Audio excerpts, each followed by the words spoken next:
Vamos lá. Teoria do... Quer que liga o ventilador? Não. É menos, né? Menos. Pausa. Ah, é só língua. Deixa eu voltar a gravar aqui, Igor. Travou. Vamos lá. Primeiro ele falou de gênese e estrutura da norma jurídica. Todo mundo está com a apostila aí? Todo mundo está acompanhando? Eu tô com a minha. Tá com a apostila? Valeu. Então, gênese e estrutura da norma jurídica. Gênese e conceito da norma jurídica. Gênese. As normas jurídicas não são concebidas abstratamente, mas são abstraídas da realidade social, da experiência humana em função de fatos que se pretende disciplinar e valores que se quer consagrar. Segundo a visão de Miguel Reale, tem que ter um valor, que pode ser mais de um, que se pretende tutelar, tem que incidir sobre um fato social e se reflete em um leque de normas possíveis, das quais apenas uma se converterá em norma jurídica. Está na primeira aí, está no primeiro texto aí. Beleza? Olha só. Pela interferência de poder. Tem que ter para o Miguel Reale, ele fez essa teoria tridimensional, né? Que eles falam de fato, valor e norma. Então, até um desenho que a galera já está cansado de ver, a gente está estudando teoria da norma. Então ele diz que tem que ter um fato, tem que ter um valor para se gerar uma norma. Show? Mas atrás disso, por trás, tem que ter um poder para inovar.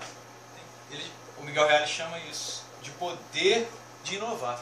Ele não considera a doutrina como um poder criador de uma norma, porque, segundo ele, a doutrina não tem esse poder de inovar, como os juízes têm, como o povo tem, como a lei tem. Entendeu? Então, segundo Miguel Reale, na sua teoria tridimensional da norma, ele diz que tinha que ter um fato, um costume que o povo consagra como se fosse jurídico, uma atitude, um valor que se quer proteger para se gerar uma norma. Sem isso não existe norma.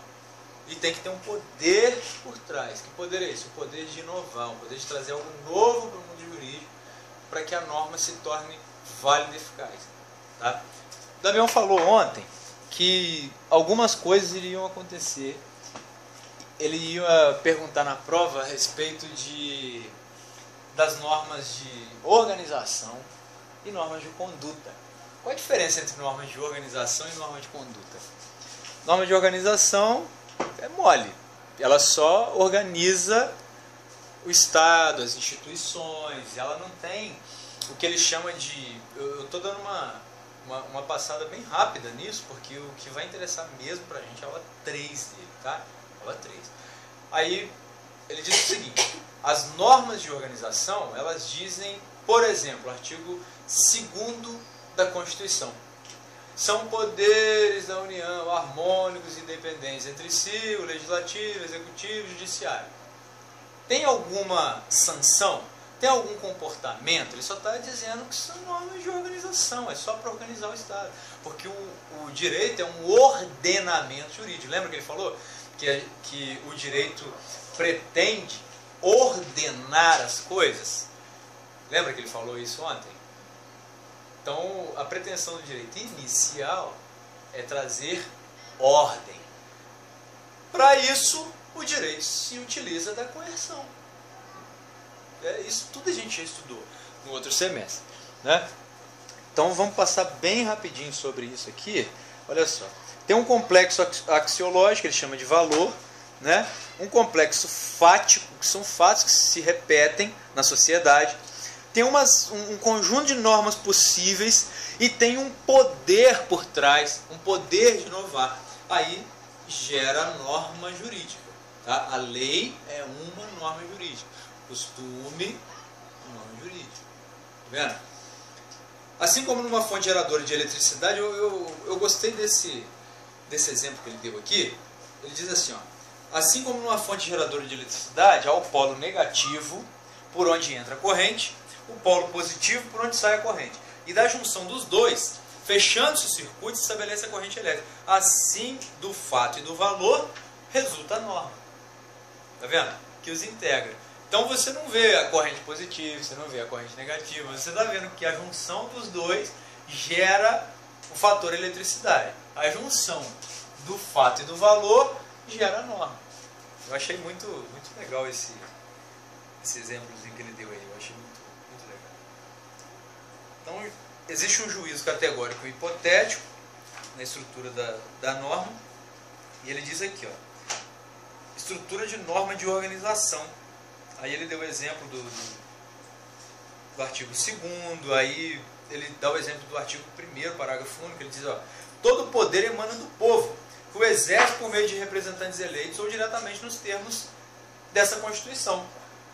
Então não existe, para essa norma aqui, não existe a endonorma e a perinorma. Lembra da endonorma e da perinorma? Que endo é o que dita o comportamento e a perinorma é o que fala das consequências da violação do comportamento, lembra? Lembra que ele disse isso? 121. O exemplo do artigo 21. Matar alguém. Na verdade, a conduta que está se dizendo para não fazer é matar alguém. Não está incentivando a matar alguém. Quer dizer, matar alguém. Pena de detenção de 6 a 20 anos. Então, a endonorma é o comportamento. E por trás desse comportamento, por trás dessa norma, existe um valor que está sendo protegido. Qual é o valor? O valor vida. Né? Quando fala do furto, né? 155, quando fala do roubo, 157, qual é o valor que está sendo tutelado? Não é a propriedade? Tá vendo? No 129, o valor que está sendo tutelado é a proteção da integridade física da pessoa. Hein? Então, quando fala do 171 de estelionato, volta para a propriedade, que é um bem meu que está sendo lesado. Entende? Então, dos crimes contra a moralidade sexual, vai a partir do 213 do Código Penal, a partir do 140 vem os crimes contra a honra. O que está querendo se proteger? Está querendo proteger um bem já tutelado pela Constituição, que é a lei maior, que é a honra, né? A integridade física das pessoas, a vida, a propriedade, tudo isso o direito tutela, ele protege através de normas. Existem normas que são normas puramente de organização. Existem outras normas que são normas comportamentais, que se elas forem violadas, existe uma sanção. Né? Aí ele fala depois de normas perfeitas, imperfeitas, mais que perfeitas. Aí a gente, quando chegar lá, a gente dá uma pincelada nela de novo. Tá?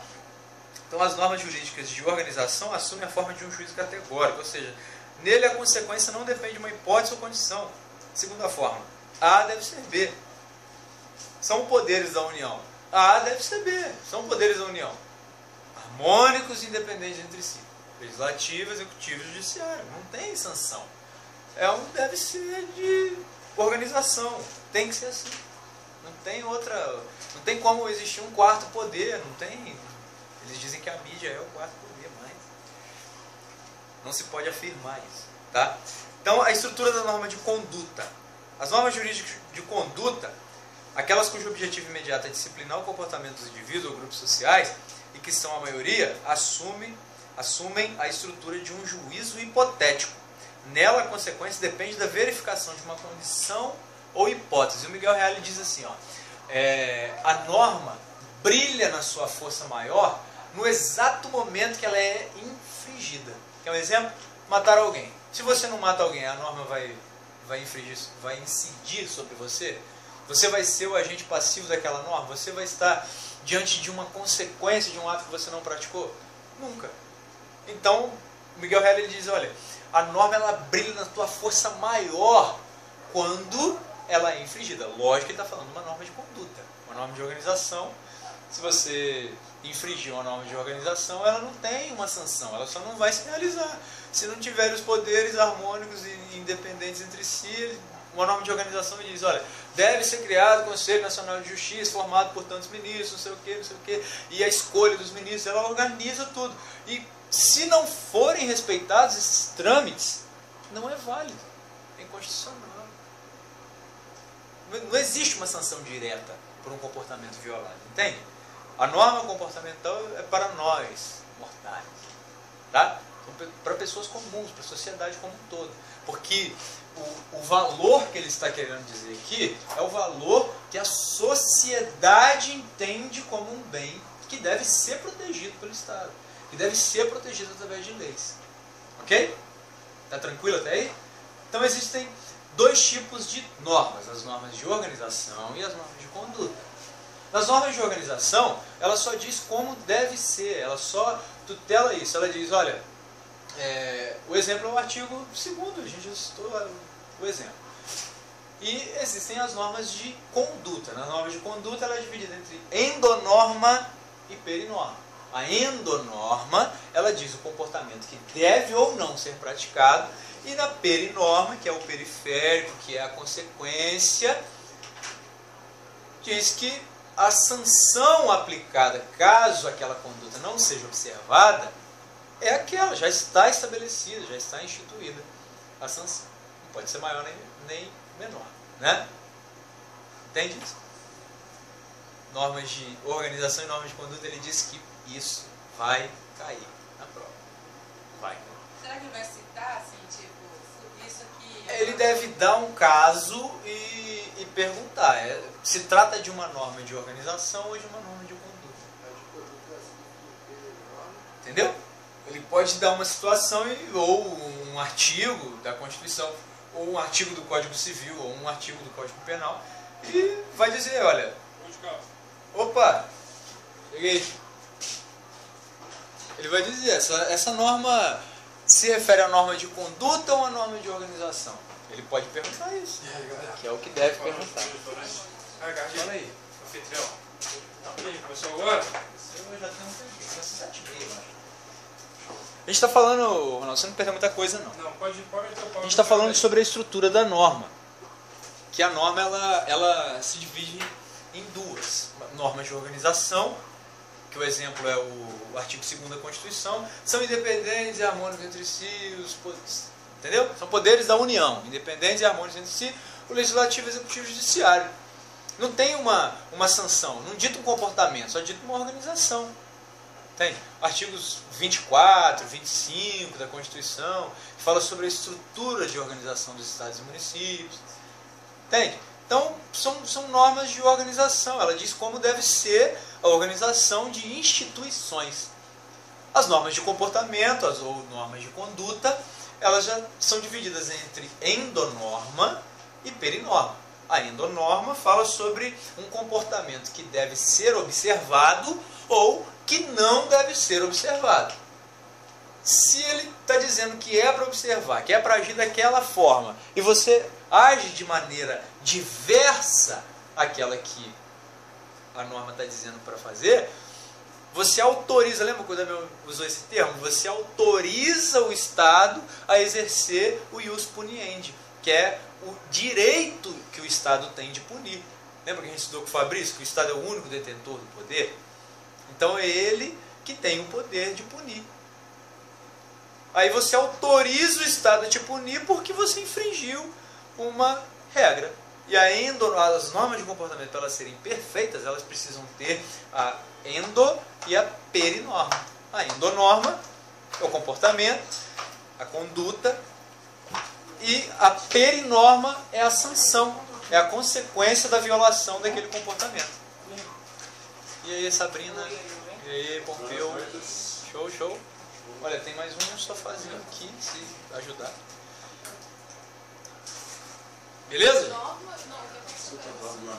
Olha só, a endonorma, ela dita um comportamento. Exemplo, artigo 121. Tá? Matar alguém. Ela está dizendo um comportamento que deve ser evitado. Porque se você fizer, se você praticar aquele ato, você vai se adequar àquela tipicidade. Não vai ter jeito. Matar alguém. Você matou, você infringiu a norma. Isso é endonorma. norma de comportamento se divide em endo e perinorma. A endonorma diz o comportamento que deve ser observado ou que deve ser evitado. Ok? A perinorma é a sanção, é a pena aplicada quando da violação, da não observância do comportamento. Show de bola? Aqui, eu achei aqui, velho. Fala aí. É artigo 627, Código Civil, 652 do Código Civil. Pode ler.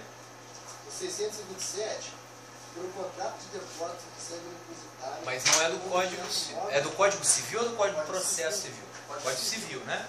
Aham, vai lá. Pelo contrato de depósito, recebe o depositário um objeto móvel para guardar até que o depositante o reclame. Isso aqui é uma endonorma. Uma perinorma. Seja o artigo 652.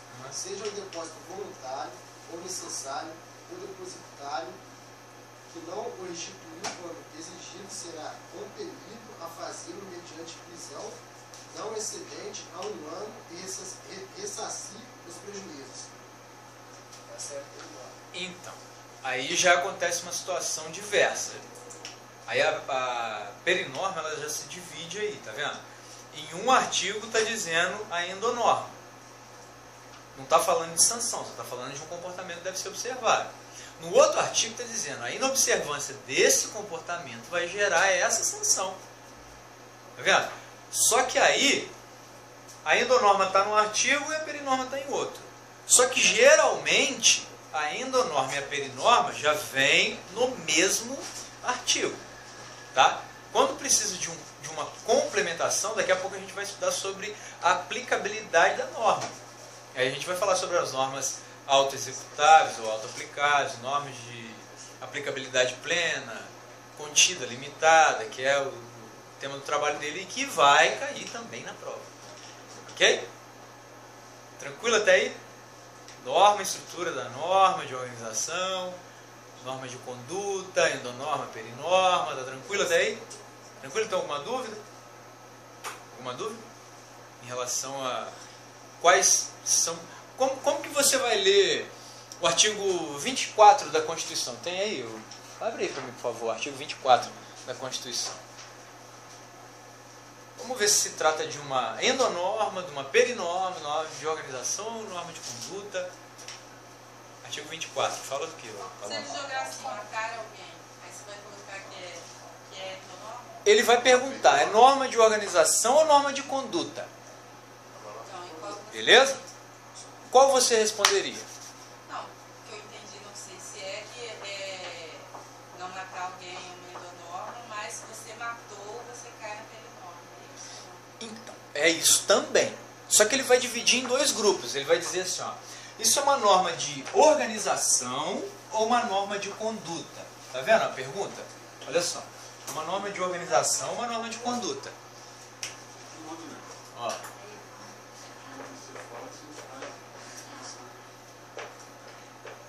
Ou uma norma de conduta. Tá? A norma de conduta ela se divide entre endonorma e perinorma. Mas perguntar isso, eu vou Ok? falar que é conduta, né? Exatamente. Ele dá um comportamento. Não é um comportamento? Não é uma conduta? Não é um comportamento? Não é?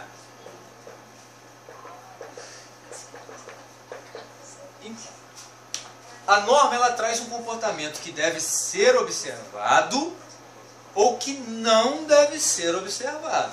No caso de matar alguém, você não pode matar alguém. Ok? Porque por trás tem um valor que está sendo protegido pelo Estado. Qual o valor? A vida. Ok? Toda norma tem que ter um fato, um valor para ser norma. Concorda? Qual seria o fato? Matar alguém. Qual o valor que estava sendo protegido que foi violado? Vida. Então gerou-se uma norma. Que norma? De organização ou de conduta? Conduta. Aí ele vai dividir a pergunta entre o seguinte. Quando ele diz matar alguém, se trata de uma endonorma ou de uma perinorma? Só o matar alguém. Se trata de uma endonorma ou de uma perinorma? Lembra que a endonorma é uma conduta que deve ser observada ou não? Então, quando ele diz matar alguém,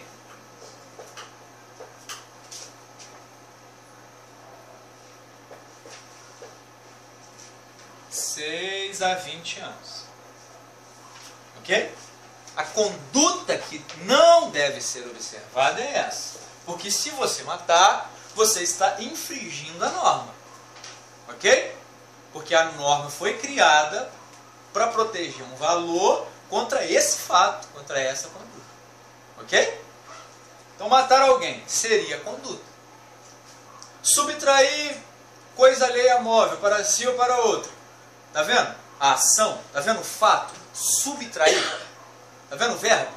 O verbo é o fato. Matar alguém. Fato. Está querendo proteger qual bem? Ó, aqui é a vida. No 155. Propriedade. Ok? Subtrair para si coisa alheia ou móvel. Então você subtraiu, você infringiu uma norma. Por quê? O fato é o verbo. Foi subtrair. Você fez o quê? Lesou um valor protegido pela sociedade, pelo Estado, através da norma. Ok? Então, subtrair para si ou para outro em coisa alheia móvel. É a conduta. Está vendo? Ele está tipificando a conduta. Subtrair para si ou para outro. Essa é a endonorma, a primeira parte da norma. No artigo, por exemplo, no artigo 55 que você falou, ele já vem a endonorma e a perinorma. Com certeza. Lê pra gente o artigo 155 do Código Penal. Fazendo favor. O matar alguém aqui é o 121 do Código Penal. Vem a endonorma e a perinorma. Matar alguém. Pena, detenção de 6 a 20 anos. É detenção ou reclusão que tem esse? Qual o artigo? 105? 155. Hã? 155.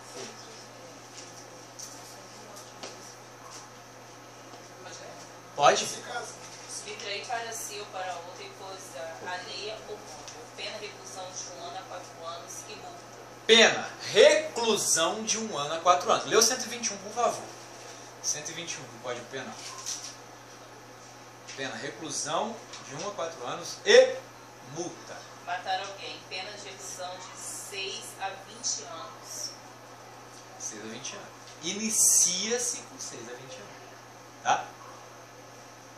Porque o artigo 59 do Código Penal diz: o juiz, atendendo à culpabilidade, às circunstâncias e, enfim, tá? Dá uma série de circunstâncias que podem ser atenuantes ou agravantes. Mas isso aí é penal, a gente não vai estudar isso hoje. A gente está estudando norma, estrutura da norma.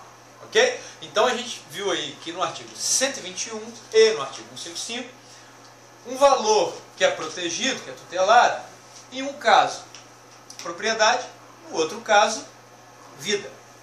Tá? O fato endonorma. Tá vendo? O verbo matar, a conduta que deve ser observada ou não. Perinorma é o que está ao redor.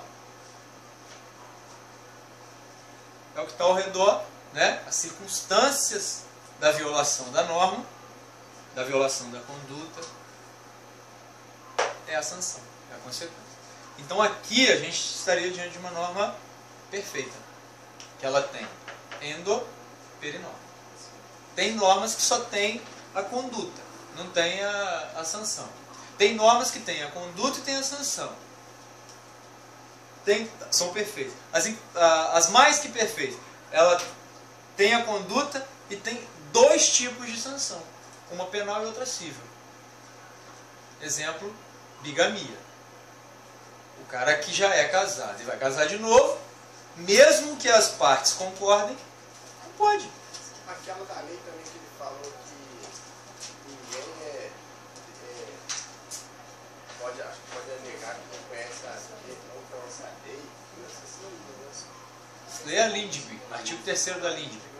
É assim, no caso, só tem endonorma, né? Não, cara. Lê o artigo 3º da Lindby. Vamos ler o artigo 3º da Lindby.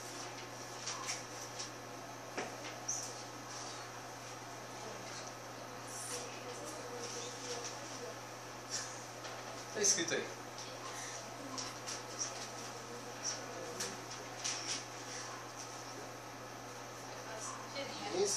recusa de cumprir a lei, alegando que não a conhece. Isso é uma endonorma, norma de organização, é uma norma de conduta, o que é isso? É uma perinorma? Não é organização. Não está organizando alguma coisa? Tem alguma sanção aí? Tem algum comportamento aí?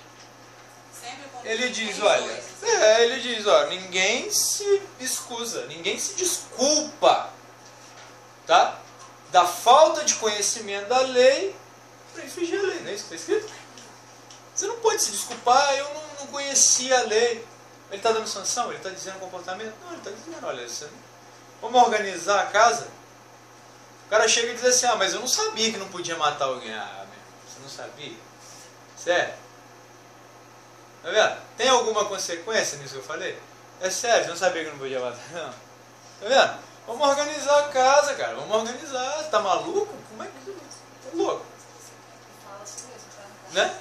Fala. Fala desse jeito mesmo. Na minha Por loja, isso que tem uma lei, não é? Por isso que tem não uma pode entrar menor de 12 anos acompanhado de pai e mãe. E aí... desacompanhada, né? Desacompanhado, não pode. Tem que estar o pai e mãe que se apresente. Não pode ficar, deixar e falar, eu tô ali do lado. Não pode. E aí eu não sabia. E aí chegou um oficial lá na minha loja. E aí falou assim, olha, esses dois menores que estão aqui, o pai e a mãe, cadê? Ah, foi no mercado. Não foi no mercado? Aí me notificou. E aí eu levei para um advogado. O advogado falou assim que eu não sabia que o menor de 12 anos poderia estar desacompanhado, só com autorização, né? Bastava. Aí o juiz respondeu para mim assim, você não sabia? Você sabe ler? Você sabe escrever?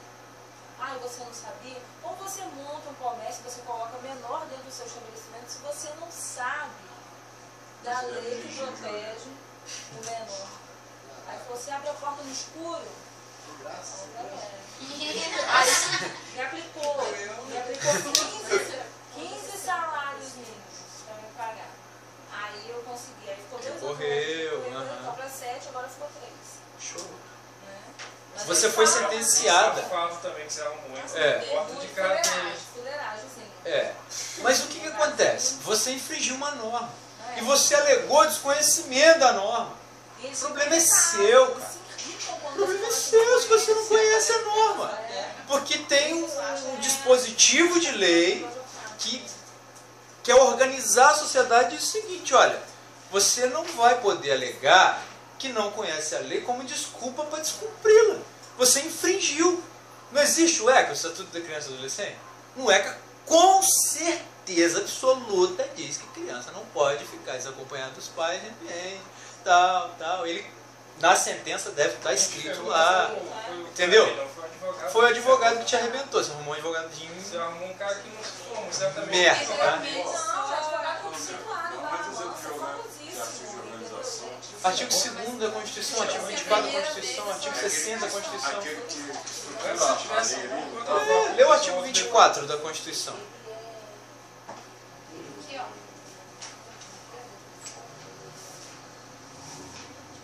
24. Isso. Compete à União, aos Estados e ao Distrito Federal legislar concorrentemente sobre direito tributário. Lê o 22. Está dizendo, compete a União, os Estados, está falando de sanção? Está falando de organização, não é? Agora, aquele do exemplo dela ali seria de conduta, né? Não, cara, é organização. Compete É lei de introdução às normas de direito brasileiro. A LINDB é lei de introdução à norma. A gente já está estudando a norma. Eu tive o exemplo dela ali do pai de Aí é conduta, aí já é o ECA. Entendeu? Porque até 12 anos é criança, é menor, é absolutamente capaz. Não pode estar desacompanhado. Ok? Não pode. Ela infringiu uma regra. A gente só usou o exemplo da LINDB para dizer o seguinte, olha, o juiz está calçado. Além da norma, ele está calçado pela lei que introduz a norma.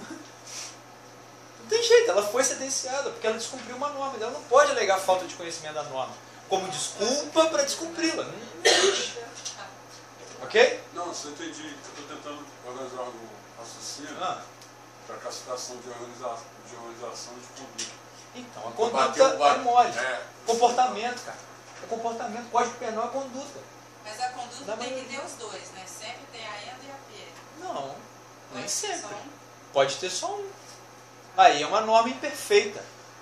Para ela ser uma norma perfeita de conduta, ela tem que ter endonorma e perinorma.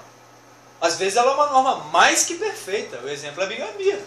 Ela tem um comportamento que não pode ser observado, que é o comportamento de você se casar de novo, legalmente já sendo casado, e tem dois tipos de sanção. Mas civil, que vai anular completamente o segundo casamento, e tem uma sanção penal, que é bigamia.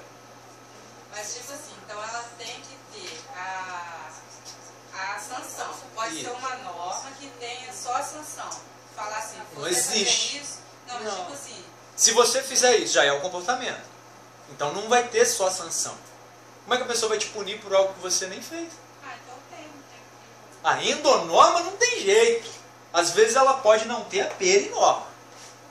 Aí é uma norma imperfeita. Ela só fala de um comportamento. Lembra que ele leu o artigo ali do Código Civil? Ela fala de um comportamento, mas ela não atribui sanção nenhuma para violação do comportamento. Entende isso? Ela não atribui sanção nenhuma para violação do comportamento. Aí é uma norma imperfeita. Para ela ser perfeita, ela tem que possuir a endonorma e a perinorma. E ainda a sanção aplicável caso o descumprimento. Ok? Mas perfeita é quando É quando ela tem duas sanções. Não é que ela sanciona duas vezes. Ela tem dois tipos de sanção. Ela tem uma sanção cível, no caso da bigamia. Bigamia ainda é considerada crime no Brasil. Tá? Então ela tem a sanção cível. Qual é a sanção cível? A sanção cível, eu vou ler aqui, tem aqui na apostila, tá? A sanção cível é a seguinte: nulidade absoluta do segundo casamento. É a sanção cível. A sanção penal é a pena de reclusão a ela combinada.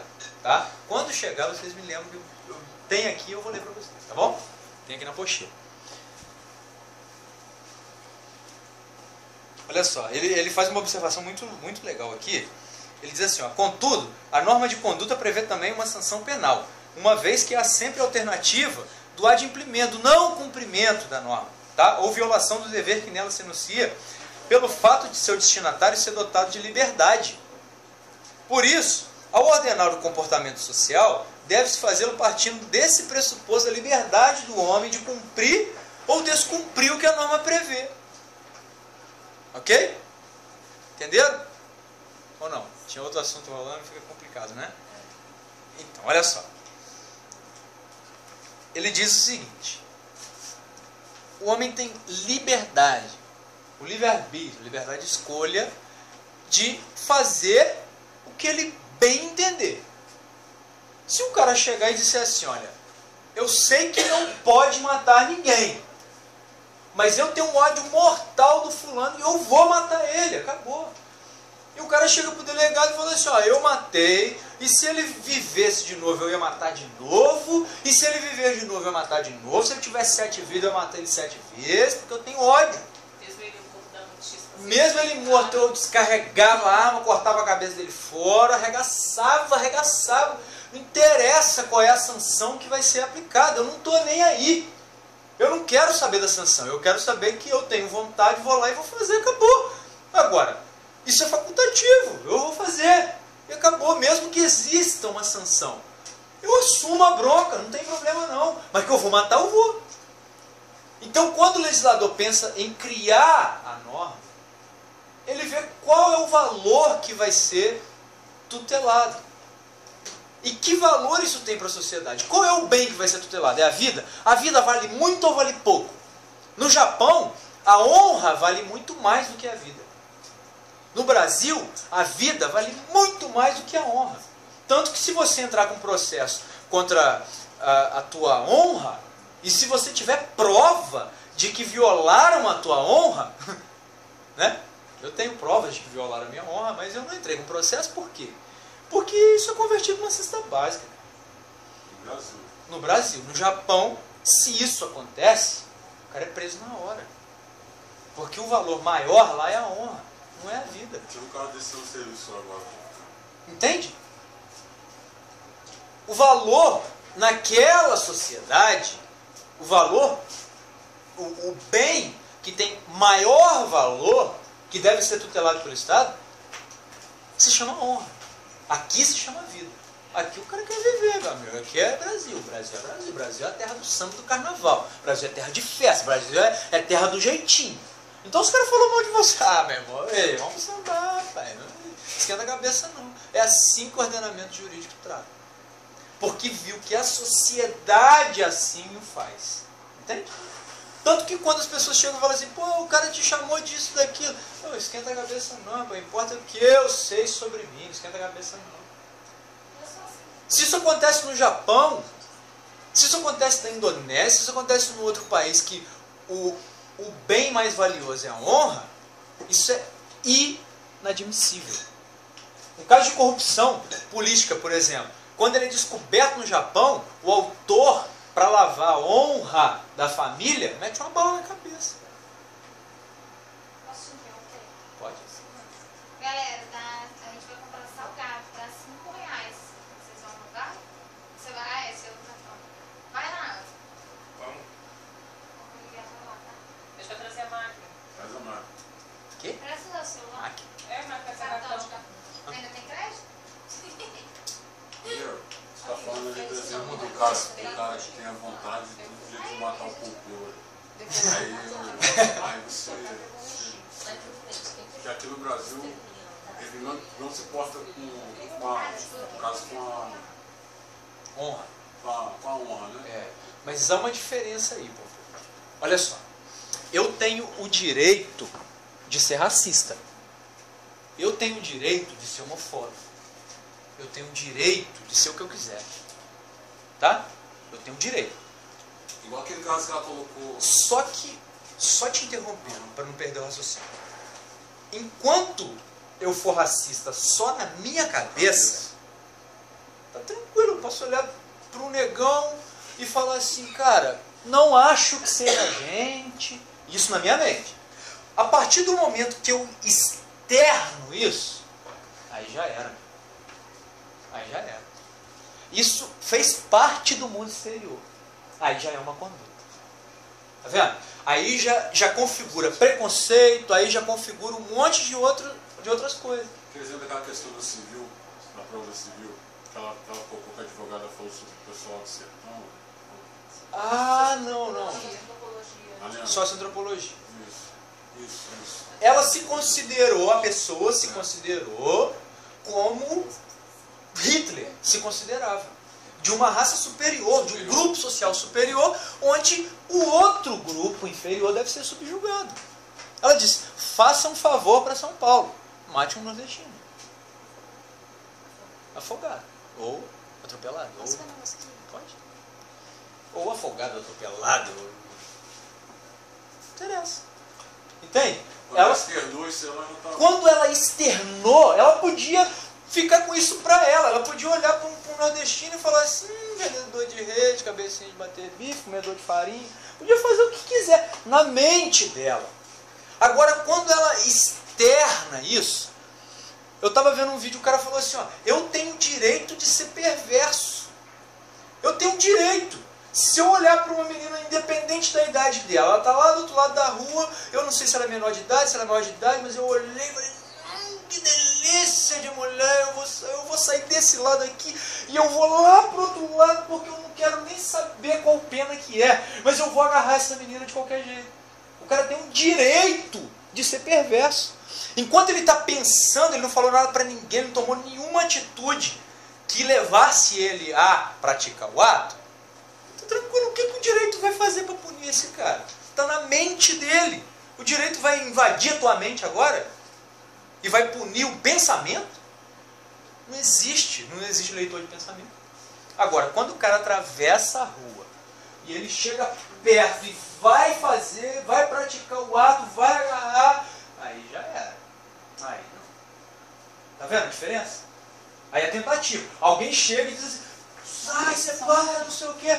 Olha, iniciada a execução, ela não teve resultado por fato contrário ou alheio à vontade do agente. É diferente.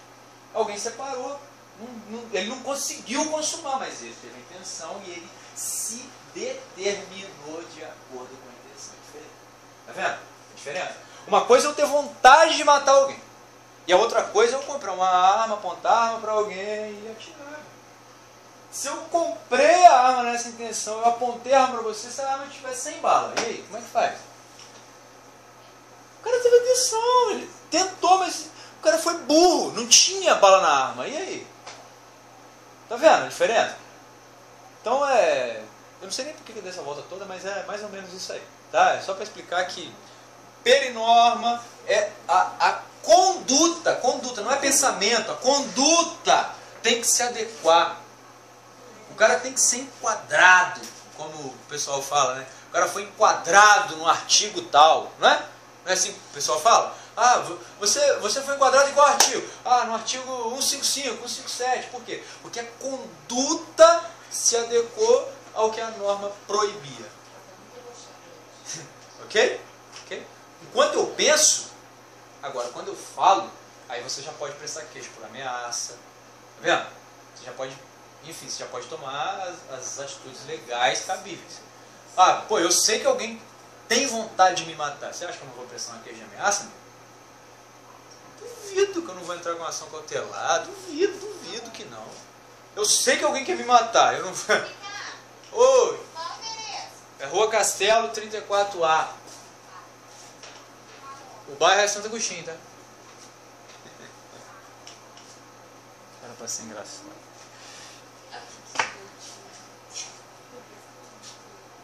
Aí ele fala sobre conjugação de preposições hipotéticas e enfim.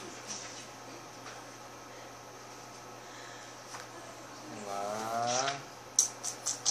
Imputabilidade, olha só.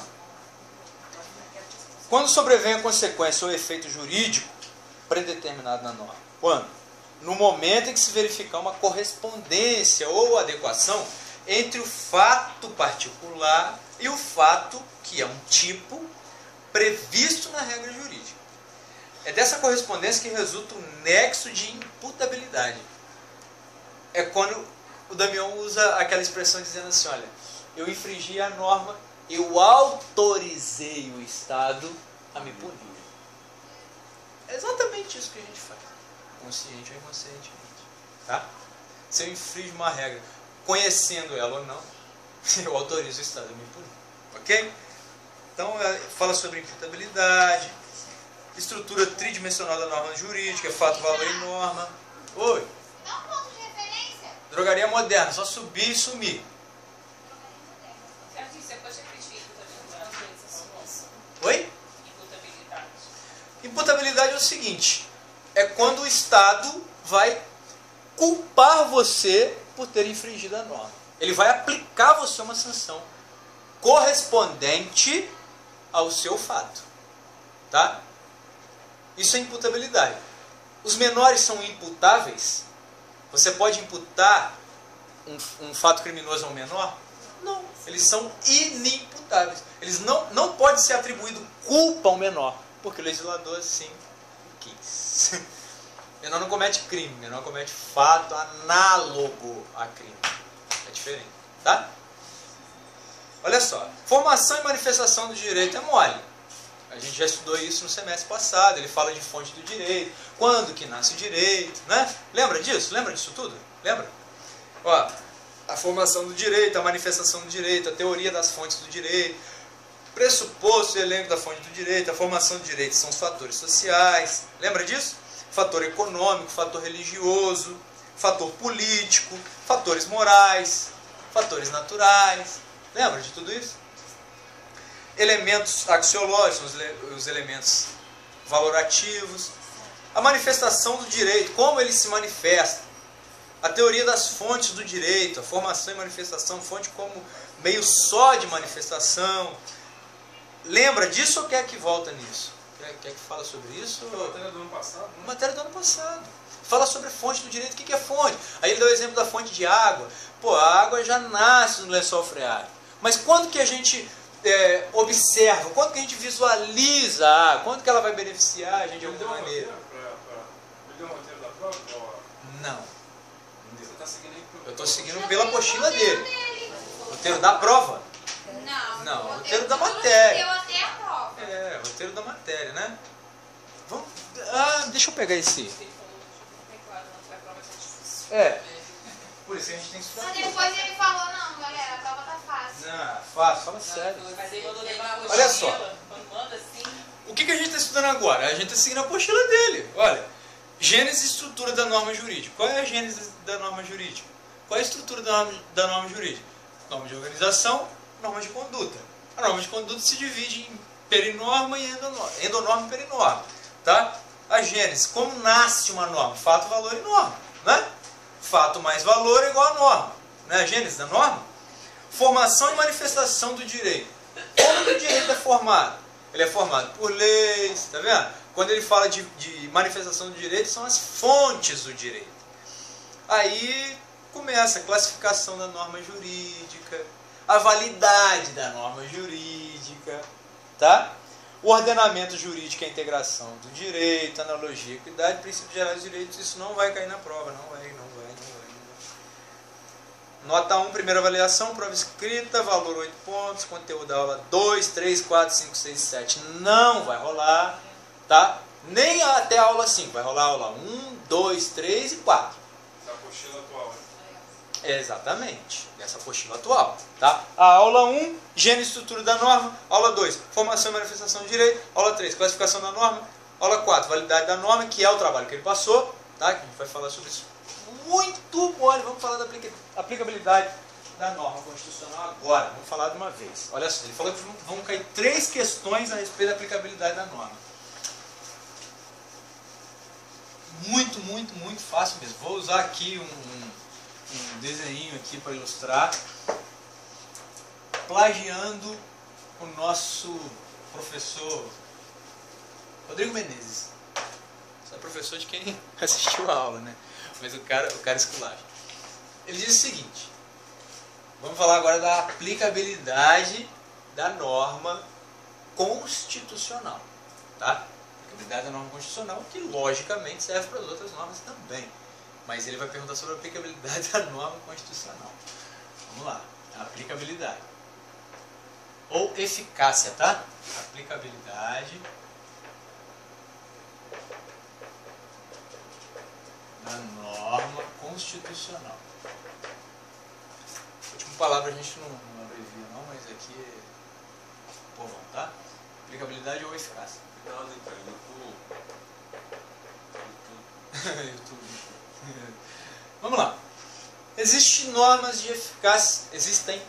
eficácia plena, ou autoexecutáveis ou ilimitada.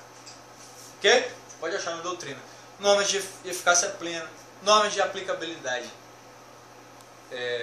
ilimitada ou norma autoexecutável. Beleza? Vamos imaginar que isso aqui é a Constituição.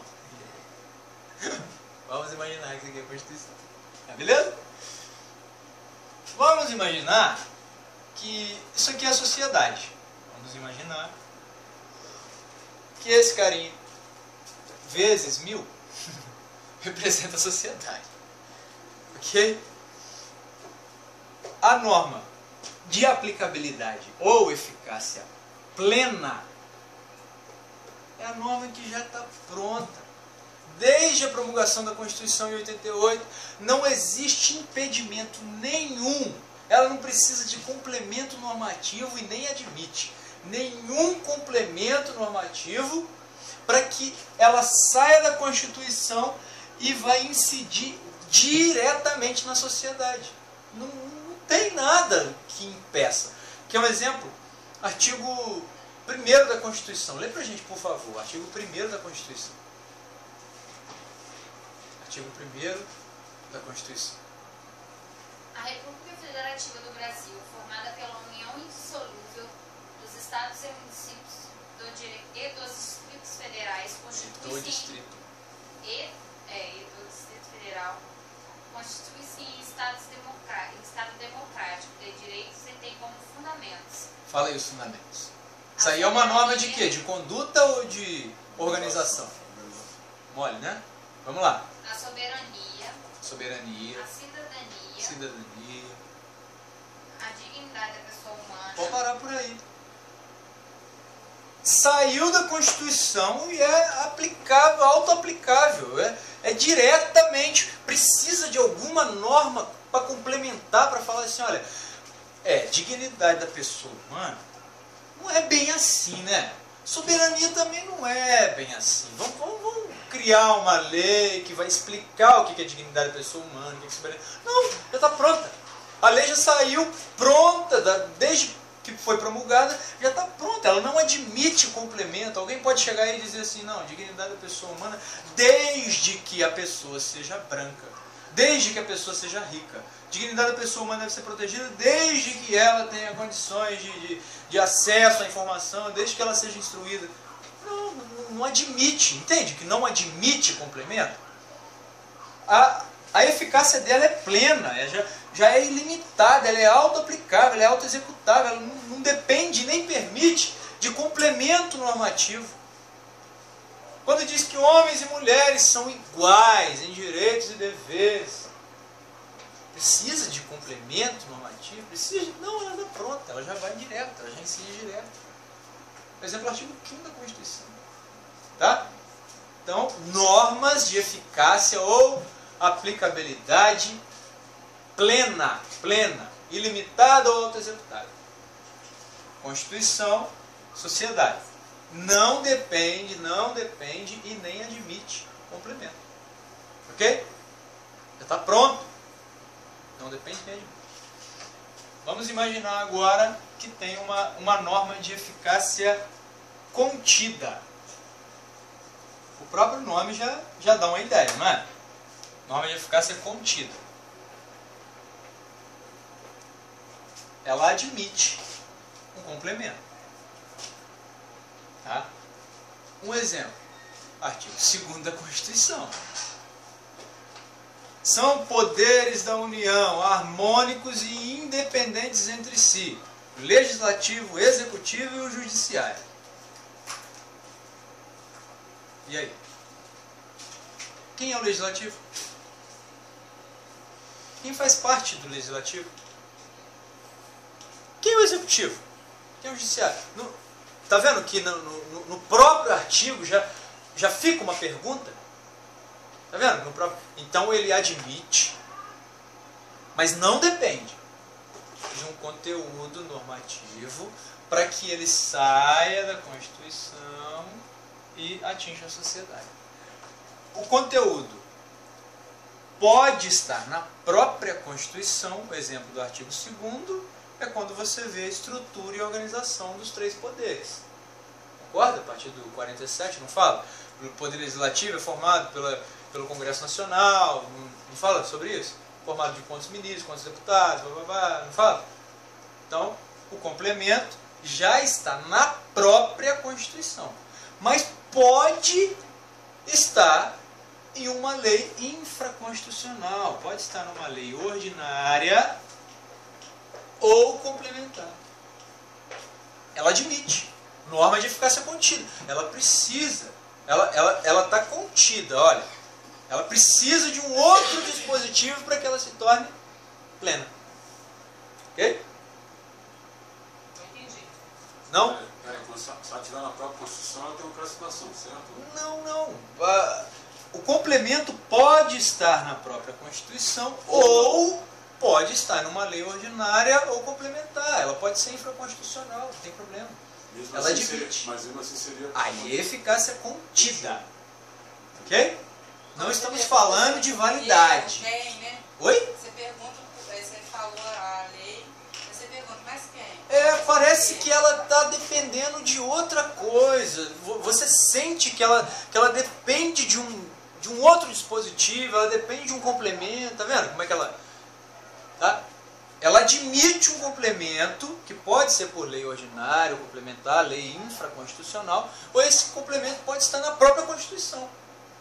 Eficácia contida, ela depende, ela está esperando um outro... Tá? Eu vou dar uma olhada no trabalho que eu fiz aqui. Tem um trabalho que está certinho, aí eu não corro o risco de falar bobagem. Olha só. normas... Ai, celular. Normas constitucionais de eficácia plena não admitem complementação por legislação infraconstitucional, pois produzem todos os seus efeitos de imediato. Desde a promulgação da Constituição, possuem aplicabilidade imediata, direta e integral. A aplicabilidade dela é imediata, é direta, ela é integral, ela já está pronta, tá? Aplicabilidade plena. Normas de eficácia contida. As que possuem eficácia plena, aplicabilidade imediata, já está valendo, tá? A eficácia dela é plena, mas que podem sofrer alteração em seu alcance através de norma infraconstitucional. Isso tem que ficar muito claro. Ela pode sofrer alteração no seu alcance, sempre alteração restritiva. A alteração nunca pode ampliar direitos. Nunca. Só pode ser restritiva. Um exemplo.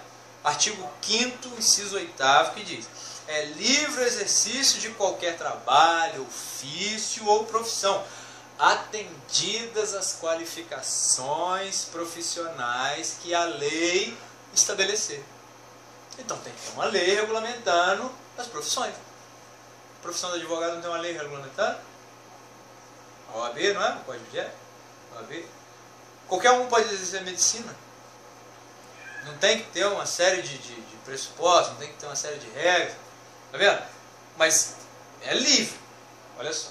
É livre o exercício de qualquer trabalho, ofício ou profissão, atendidas as qualificações profissionais que a lei estabelecer. Ela já tem a eficácia plena. A aplicabilidade dela é imediata, mas ela depende de uma lei. Que lei é essa? Tá vendo? Uma lei infraconstitucional, uma lei ordinária. Ok? Então, para ela incidir de maneira... como é que eu usei aqui o termo? Integral. Para ela incidir sobre a sociedade de maneira integral, ela depende de um outro texto. Ela depende de uma outra lei. Ela depende de um complemento. Ok? De maneira integral. Agora, existem as normas de eficácia limitada.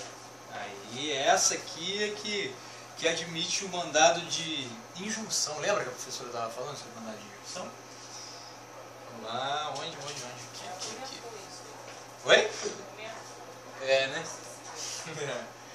Ó, limitado. O próprio nome já diz, tá? Norma de eficácia limitada. Existe uma norma constitucional, mas ela necessita de uma legislação. Ela precisa de uma outra lei para que ela chegue à sociedade de forma imediata, plena e integral. Aqui ela chega de forma imediata para a sociedade? Não. Ela precisa de uma outra lei que complemente. Ela precisa de uma mediação. Ok? Vamos dar um exemplo. Ó. Ela se subdivide em duas. Normas limitadas de princípio institutivas, que traçam esquemas gerais de órgãos institutivos, jurídico e entidade. Exemplo, artigo 224, quando fala sobre uma criação de um conselho. Tá?